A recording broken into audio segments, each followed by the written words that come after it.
கதை கேட்குறீங்களா? இன்றைக்கும் நான் வந்து எல்லாம் நல்லபடியாக நடக்கும் அப்படின்ற புஸ்தகத்துலேருந்து ஒரு கதை சொல்ல போகிறேன். அந்த கதையோட பேர் வந்து சம்பந்தியுடன் தனி கொடுத்தினம். சம்பந்தியுடன் தனி கொடுத்தினம் அப்படின்னா புரியுதில்ல உங்களுக்கு? அதை எழுதினவங்க வந்து ஸ்வர்ணா சங்கரன். ஓகேவா? எல்லாம் நல்லபடியாக நடக்கும் புத்தகத்தில் அந்த முதல் வரி வந்து எல்லாம் நல்லபடியாக நடக்கும்னு தான் ஸ்டார்ட் ஆகும். அதே மாதிரி தான் இந்த கதையும். எல்லாம் நல்லபடியாக நடக்கும்மா, கவலையை விடுங்கம்மா அப்படின்னு யாருக்கோ தெருவில் சொல்லிட்டு போகிறாங்க. அது ஏதோ தெய்வ வாக்கு போல் இவங்க ரெண்டு பேரும் ஒருத்தர் ஆறுதலாக பார்த்துக்கிறாங்க. யாருன்னா ஆனந்த் அண்டு சுமதி.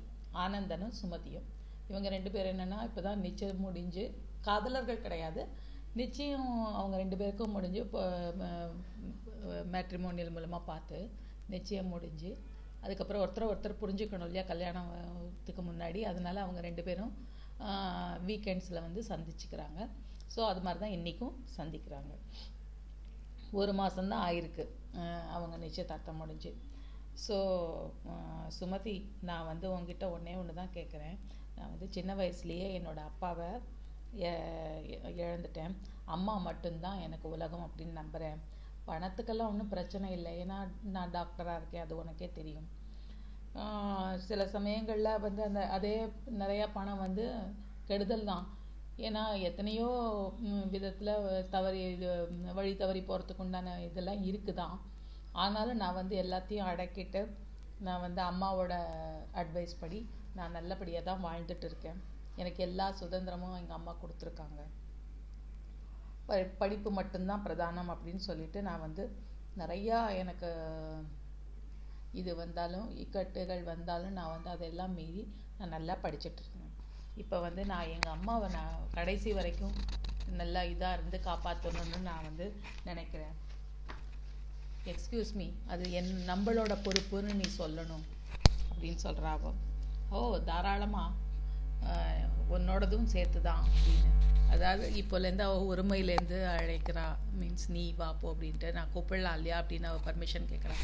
ஆமாம்மா, தாராளமாக நீ கேட்கலாம் அப்படின்னு சொல்லிட்டு. தேங்க்ஸ், உன்னோட நிலைமை எனக்கு புரியுது. மேட்ரிமோனியல் சைட்டில் வந்து சொன்னது மூலயமா தான் நான் வந்து உங்களை சந்திக்க வந்து சம்மதித்தேன்.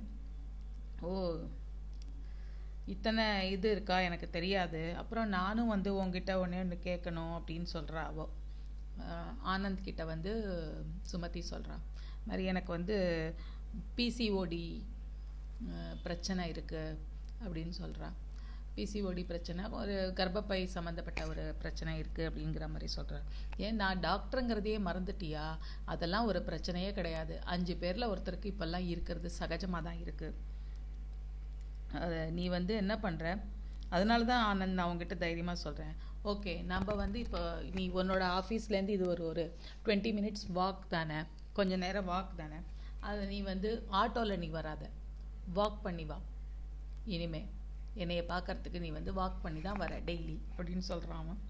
சரி, முறைக்காத, நம்ம வந்து 2 நாளைக்கு ஒருக்கா இது பண்ணலாம். டெய்லி வந்து it's not possible, I know. நீ வந்து 2 நாளைக்கு ஒருக்கா நம்ம வந்து மீட் பண்ணலாம், நீ நடந்து தான் வர அப்படின்னு சொல்லி அவள் வந்து சொல்கிறான். டாக்டர் இல்லையா, அதனால் கேட்கணுமே. நல்லதுக்கு தாம்மா சொல்கிறேன். கல்யாணத்துக்கு முன்னாடி நம்ம எல்லாத்தையும் சரி பண்ணிடலாம் அப்படிங்கிறது என்னோட இது அப்படின்னு சொல்கிறான். ஓகே, வேறு அம்மா எப்படி இருக்காங்க? அம்மா பயங்கர பிஸி தான், பேசக்கூட நேரம் இல்லை, கல்யாணத்துக்கு உண்டானதெல்லாம் பார்க்குறாங்கன்னு நினைக்கிறேன் அப்படின்னு சொல்கிறான். சரி வா கிளம்பலாம் அப்படின்னு சொல்லிட்டு அவங்க 2 பேரும் போகிறாங்க.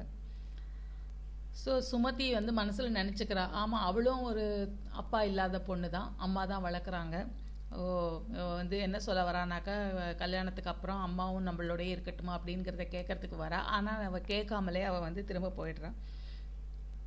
அப்புறம் அந்த 2 மாதத்தில், கல்யாணத்துக்கு இருக்கிற 2 மாதத்தில் அவளோட உடல் பிரச்சனையும் கொஞ்சம் கொஞ்சமாக சரியாகுது. அவள் வந்து நல்ல ஒரு ஃபிட்னஸ் அவளுக்கு கிடைக்கிறது. அதே மாதிரி கல்யாணமும் நல்லபடியாக நடந்து அவங்க அம்மாவுக்கும் ஏதோ பண்ணி வைக்கிறா, மீன்ஸ் ஒரு ஏற்பாடெல்லாம் பண்ணி வைக்கிறா, இந்த மாதிரி தனியாக இருக்கிறதுக்கு, இந்த மாதிரி இது பண்ணுறதுக்கெல்லாம். 2 பேரும் நல்லபடியாக வந்து வாழ ஆரம்பிக்கிறாங்க. அப்போது மாமியாருக்கு வந்து ஹெல்ப்பும் பண்ணிவிட்டு அவள் வந்து ஆஃபீஸும் போகிறதுக்கு தயாராகிட்டா. அவள் அதை பண்ணிட்டும் இருக்காள். திடீர்னு ஒரு நாள் வந்து அவங்க அம்மா இப்படியே வாழ்க்கை போயிட்டு இருக்கும்போது ஒரு நாள் சுமதியோட அம்மா வந்து அவங்க வீட்டுக்கு வராங்க.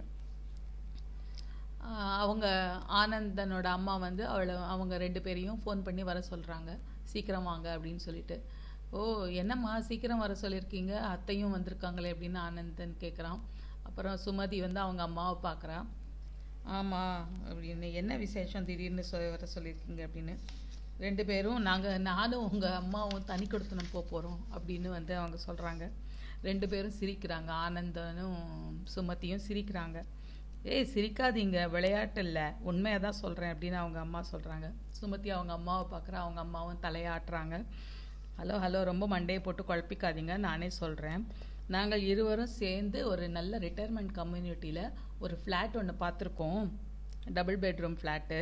ரிஜிஸ்ட்ரேஷன்லாம் முடிஞ்சு புக் பண்ணி ரிஜிஸ்ட்ரேஷன் முடிஞ்சு இன்டீரியர்ஸ் எல்லாம் கூட முடிஞ்சாச்சு. நானே வாங்கியிருப்பேன், ஆனால் சம்மந்தியம்மா ஒத்துக்கலை.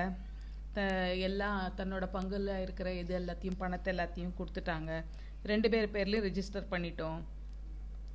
இப்போ என்ன அவசியம், உங்களை நாங்கள் நல்லா தானே பார்த்துக்குறோம் அப்படின்னு ஆனந்தன் சொல்கிறான்.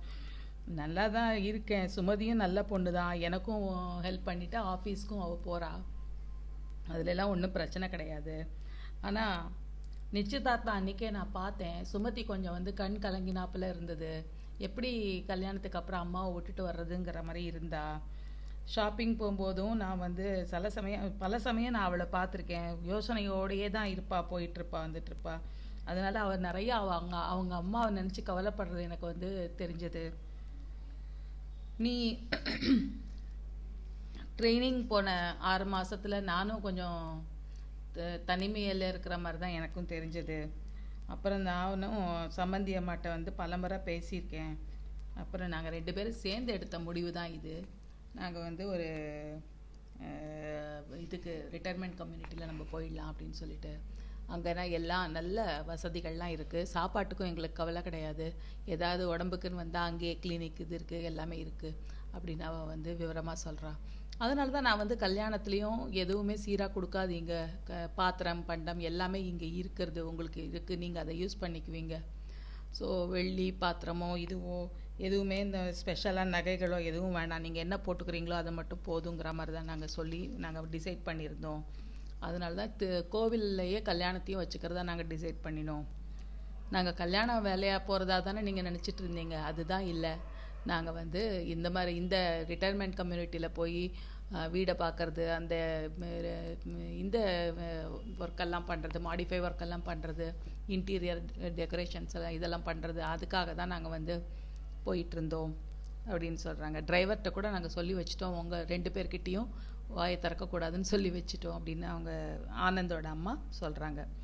ஓகே, அங்கே எல்லாமே இப்போ ஒர்க்கெல்லாம் முடிஞ்சாச்சு, நம்ம இப்போ அங்கே போய் தங்குற மாதிரி தான் இருக்குது. கரெக்டாக நீங்கள் 2 பேரும் வந்தாச்சுன்னா நம்ம வந்து சைட் விசிட் பண்ணிக்கலாம் நாளைக்கு அப்படின்னு சொல்கிறேன். அம்மா எனக்கு இப்போ கூட புரியல எதனால் இந்த அவசியம் ஏற்பட்டது, இப்போது நாங்கள் உங்களை நல்லா தானே பார்த்துக்குறோம் அப்படிங்கிற மாதிரி 2 பேருமே ஒரு மாதிரி சொல்கிறான் ஆனந்தன். இல்லை, ஏன் இந்த பையனை வந்து இவ்வளோ அப்பாவியாக படைச்சிருக்க அப்படின்னு மனசில் நினச்சின்னு. ஆனால் நான் இங்கே வந்து உங்களோட சேர்ந்து தான் இருக்கேன், ஆனால் சுமதி அம்மா தனிமையில் இருக்கா இல்லையா, அதனால் அவங்களும் இதுவாக இருக்கணும் இல்லையா அப்படின்னு சொல்கிறாங்க. அதனால தான் இந்த ஏற்பாடு பண்ணதே உங்கள் நல்லதுக்காக தான் பண்ணியிருக்கேன். நீங்கள் உங்கள் வாழ்க்கையை நல்லா அனுபவிங்க, உங்கள் வசதிக்கேற்ப பிளான்லாம் பண்ணுங்கள். ஏதாவது உங்களுக்கு அவசியம், உங்களுக்கு உதவி அப்படின்னு தேவைப்பட்டால் நாங்கள் 2 பேருமே வந்து செஞ்சுட்டு போகிறோம், அவ்வளோதானே, எதுக்காக நீ கலங்குற அப்படின்னு சொல்கிறாங்க. எங்களை பற்றின கவலை இல்லாமல் இருக்கலாம் தானே, அதுக்காக தான் நாங்கள் இந்த ஏற்பாடு பண்ணியிருக்கோம். என்ன சம்மந்திமா நான் சொல்கிறது அப்படின்னு அவங்க சுமதியோட அம்மாட்ட கேட்குறாங்க. ஆமாம் அப்படின்னு சொல்கிறாங்க சுமதியோட அம்மா.